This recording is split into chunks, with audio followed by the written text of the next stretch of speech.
To take you back a little bit, my career started at 15. I was 15, grew up in a very small town in northern India.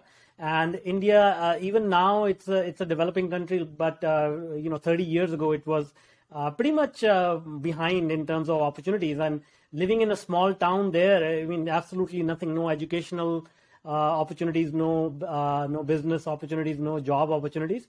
So I started working in a factory. I was earning $2 a day.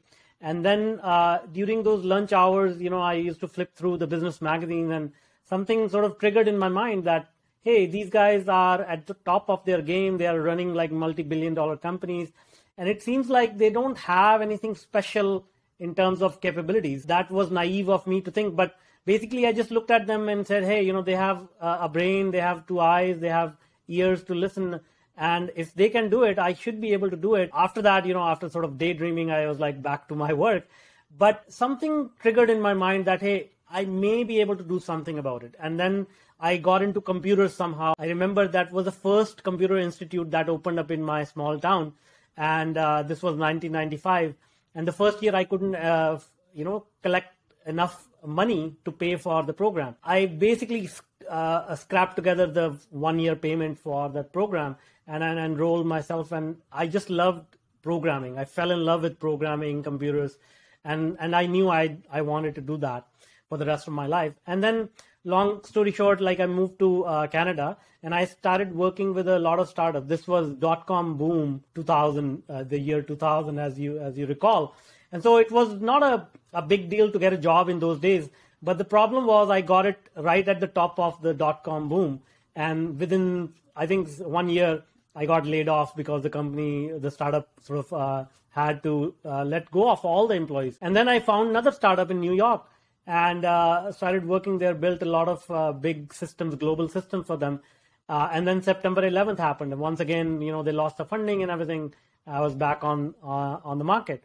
So then after a few of these series of layoffs, I said, okay, enough of this job security thing, that doesn't really exist.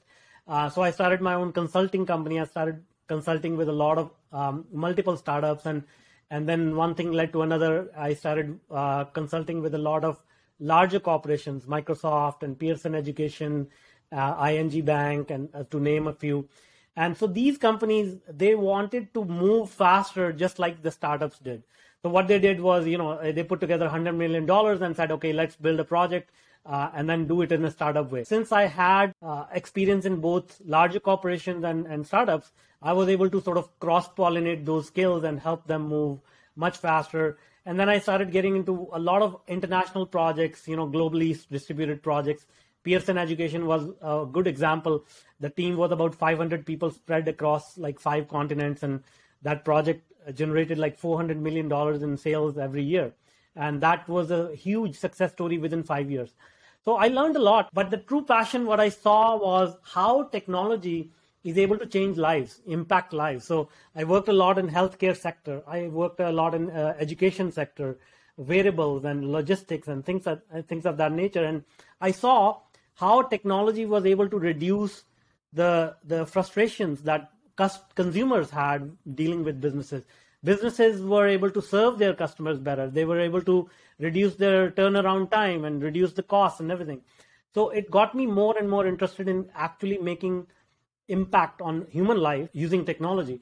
So I got more involved in those projects rather than working on social media or those things which don't have a huge impact on humans. As I was pursuing those projects, I got into machine learning and AI. I got 4 patents in AI myself.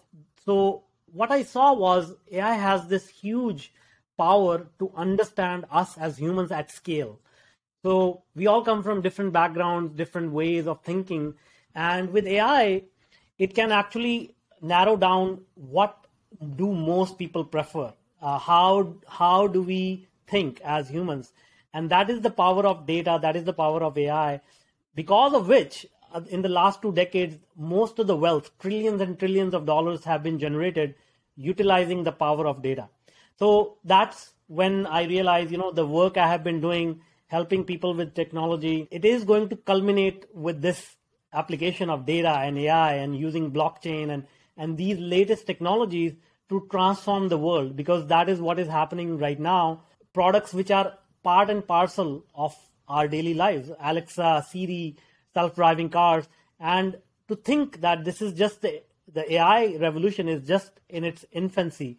We have still a long way to go. It's just mind-boggling how things are going to change. I mean,